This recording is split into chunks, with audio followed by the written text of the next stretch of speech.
কেমন আছো বন্ধুরা? হাতে যদি সময়ের অভাব থাকে তাহলে কিন্তু কাপড়ের ওপর এরকম জল রং পদ্ধতির মাধ্যমে তোমরা খুব সহজেই যে কোনো ড্রয়িং করে নিতে পারবে।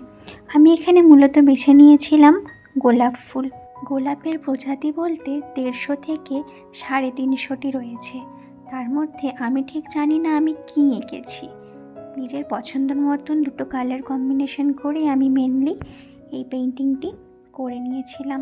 তোমাদের জানানোর অর্থে বলে রাখি, প্রায় 5000 বছর আগে চীনে কিন্তু প্রথম গোলাপ বাগানটি তৈরি হয়।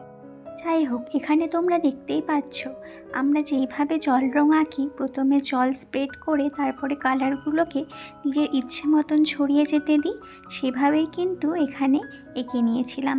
এবং তারপরে খানিকটা শুকিয়ে যাওয়ার পরে আমরা কিন্তু একটা কালারের ওপর আরেকটা কালারের প্রলেপ দিয়েছিলাম এবং শেষে ব্ল্যাক এবং গোল্ডেন কালার ইউজ করে খুব সুন্দর একটু হাইলাইট করে দিয়েছিলাম।